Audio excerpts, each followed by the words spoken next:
Assalamualaikum warahmatullahi wabarakatuh. Sebelumnya perkenalkan, nama saya Naza Aulia dengan NIM 7241141007. Di sini saya dari kelas B Pendidikan Ekonomi Stambuk 2020. Nah, pada kesempatan kali ini dalam mata kuliah Bahasa Indonesia, saya ingin membawakan sebuah pembahasan nih mengenai sejarah kelahiran bahasa Indonesia. Tapi kali ini saya juga akan coba mengaitkan dengan kata kunci yang sudah kita pelajari sebelumnya. Yang dimana kata kuncinya ada 4. Yang pertama ada rasa takut, sedih, dan menderita. Yang kedua ada solusi. Yang ketiga ada pemuda-pemudi. Dan yang terakhir ada perang. Melalui kata kunci ini, mungkin kita bisa melihat bahwa sejarah bahasa Indonesia bukan sekedar catatan tentang lahirnya sebuah bahasa, melainkan nih juga perjalanan panjang yang penuh dengan perjuangan, penderitaan, harapan, hingga akhirnya melahirkan persatuan yang kita rasakan sampai hari ini. Nah, kalau kita mundur ke zaman dulu, bangsa Indonesia pernah dijajah oleh berbagai negara seperti Belanda, Jepang, Inggris, bahkan negara-negara lain. Bangsa Indonesia pernah hidup di bawah bayang-bayang penjajahan yang sangat lama, pasti. Nah, rakyat hidup dengan penuh rasa takut, sedih, dan menderita.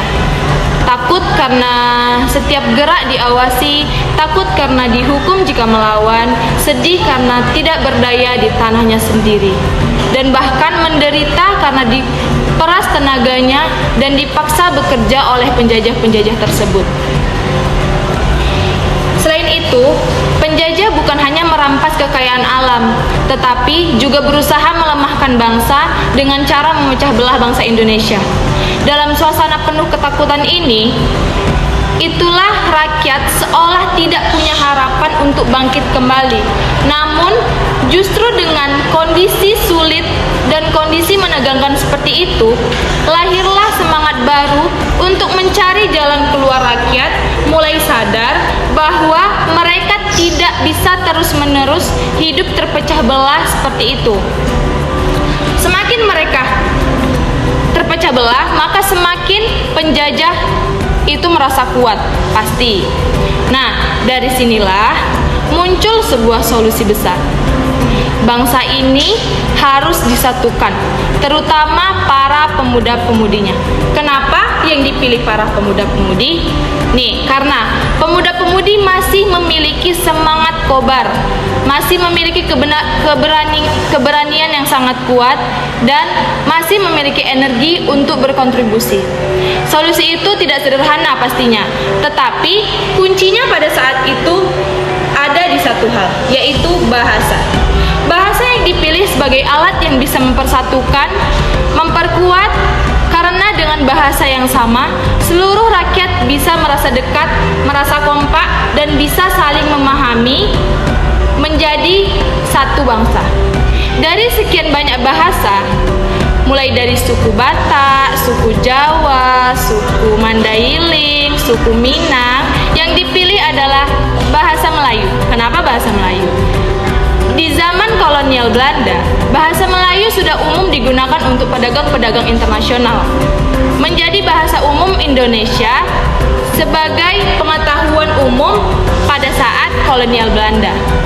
Selain itu, bahasa Melayu juga mudah untuk dipelajari dan mudah untuk dimengerti. Lalu, solusi ini kemudian benar-benar diwujudkan dalam sejarah kita, yaitu pada Kongres Pemuda II pada tanggal 28 Oktober 1928 yang dicetuskan oleh para pemuda-pemudi tersebut, di mana hal yang dicetuskan adalah Sumpah Pemuda. Apa sih bunyi dari Sumpah Pemuda itu?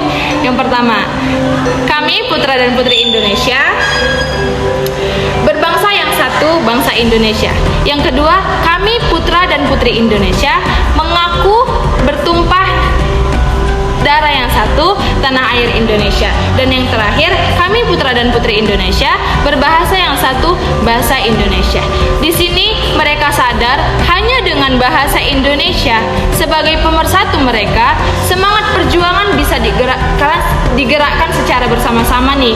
Di titik inilah pemuda-pemudi tampil sebagai pelapor nyata yang membawa bangsa keluar dari keterpurukan ini. Mereka tidak lagi terjebak dari rasa takut dan penderitaan itu, tapi justru menemukan semangat baru untuk menyatukan bangsa Indonesia kita. Nah, lalu perjuangan bangsa Indonesia tidak berhenti di situ saja.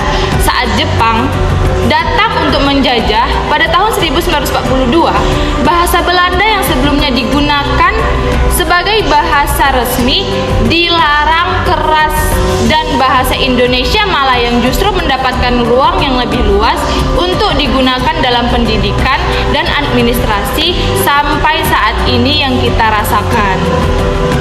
Oke, mungkin segitu saja yang bisa saya jelaskan ya, dan saya paparkan materi mengenai sejarah kelahiran bahasa Indonesia. Jika ada kesalahan kata, saya mohon maaf. Saya sendiri Naza Aulia pamit undur diri. Wassalamualaikum warahmatullahi wabarakatuh.